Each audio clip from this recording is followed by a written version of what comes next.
Hello दोस्तों, dictation start होगी 3 second बाद।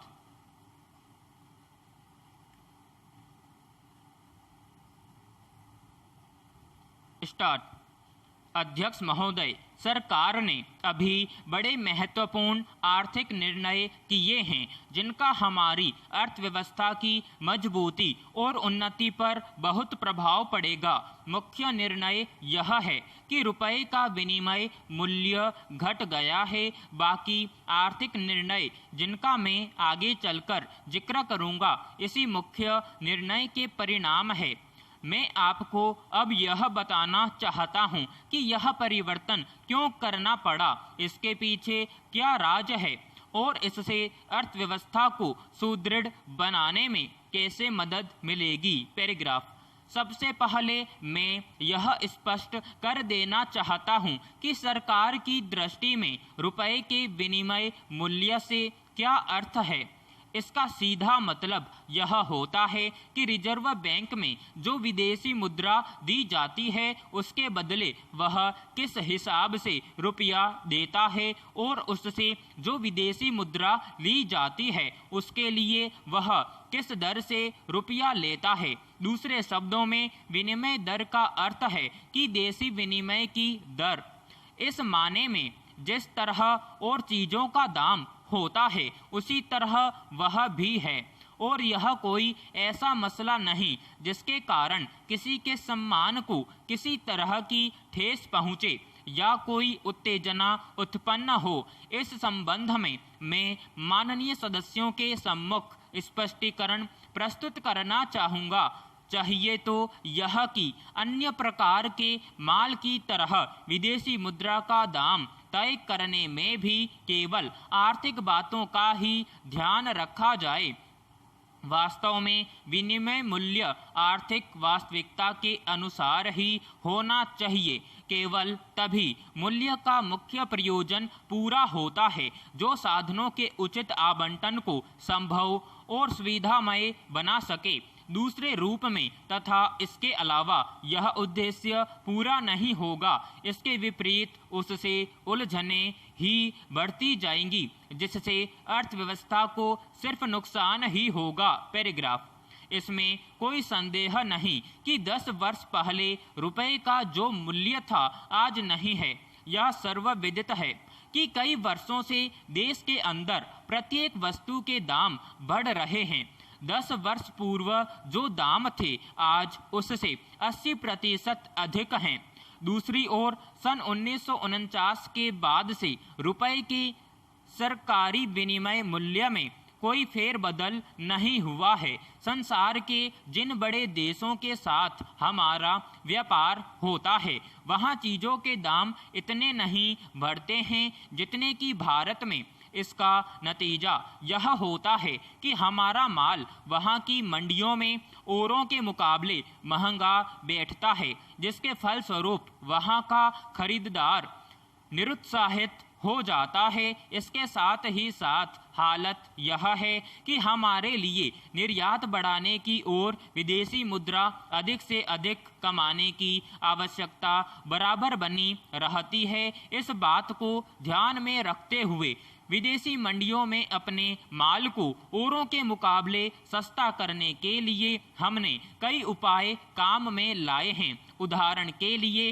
निर्यात को सहारा देने के लिए हमने कई प्रकार की सहायता दी है। हमने निर्यातकों को कच्चा माल तथा मशीनरी आयात करने का अधिकार दिया, उनको सीधी आर्थिक सहायता दी और हाल ही में कर ऋण पत्रों की भी सुविधा प्रदान की।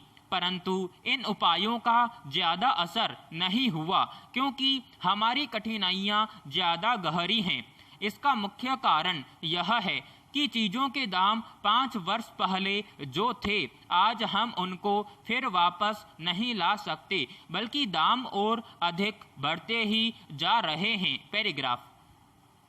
उपाध्यक्ष जी, सरकारी क्षेत्र का स्थान महत्वपूर्ण होने के कारण जनता द्वारा उसके कार्य संपादन का सामान्य रूप से और उसके औद्योगिक संबंधों का विशेष रूप से निरंतर निरीक्षण किया जाना स्वाभाविक ही है। सही आलोचना से सरकारी क्षेत्र के प्रबंधकों में सतर्कता आई है और उसके परिणाम स्वरूप उनके काम में सुधार हुआ है। उसके साथ ही साथ श्रमिकों और मालिकों के संबंध भी और अच्छे हुए हैं। मुझे विश्वास है कि अच्छे औद्योगिक संबंधों की स्थापना से सरकारी क्षेत्र अवश्य तरक्की करता चला जाएगा। पैराग्राफ। मुझे यह जानकर प्रसन्नता हुई कि आर्थिक चेतना के अगस्त अंक में भारतीय अर्थव्यवस्था में सरकारी उद्योगों पर एक विशेषांक प्रकाशित हुआ है। सचमुच इस देश में हिंदी आर्थिक पत्रकारिता का गहरा अभाव है और इस दृष्टि से आर्थिक चेतना हिंदी आर्थिक पत्रकारिता में एक नया योगदान है। आज इस बात की आवश्यकता है कि लोगों को सरल हिंदी में हमारे आर्थिक कार्यक्रमों, नीतियों और योजनाओं से अवगत किया जाए। जब तक जनता और सरकार के बीच इस प्रकार में आदान प्रदान की समुचित व्यवस्था नहीं बनेगी, तब तक हमारी आर्थिक उपलब्धियों में गतिरोध बना रहेगा। मुझे विश्वास है कि इस गतिरोध को हिंदी आर्थिक पत्रकारिता ही दूर कर सकती है। पैराग्राफ। भारत का हमेशा यह आदर्श रहा है कि मुल्क आज़ाद रहे और प्रजातंत्र कायम रहे। पूंजीपति अर्थव्यवस्था में हम विश्वास नहीं करते जिसमें चंद लोग सारी जनता का शोषण करते हैं।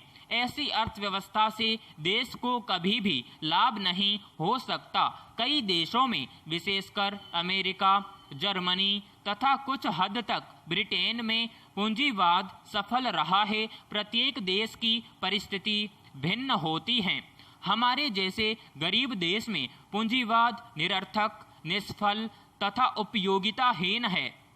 ऐसे देश में जहां पिछड़ापन गहरा पहुंच चुका हो, जहां बेरोजगारी हो, जहां अनपढ़ता हो, जहां करोड़ों बच्चों को शिक्षा उपलब्ध न हो, जहां सबको चिकित्सा सुविधाएं उपलब्ध न हो, वहां श्रेयस्कर यह होगा कि समाज का संचालन ज़्यादा से ज़्यादा शासन के पास ही रहना चाहिए। इन्हीं कारणों से भारतीय संविधान ने हमारे यहाँ मिश्रित अर्थव्यवस्था को स्वीकार किया है। मिश्रित अर्थव्यवस्था की यह विशेषता है कि इसमें निजी तथा सार्वजनिक क्षेत्र का संतुलित विकास होता रहता है। इससे एक ओर निजी क्षेत्र के उद्योगों में परस्पर प्रतिस्पर्धा बढ़ती है और दूसरी ओर सार्वजनिक क्षेत्र भी उन्नति करता रहता है, जिसके फलस्वरूप अधिक मात्रा में लोगों को रोजगार उपलब्ध होता है। पैराग्राफ।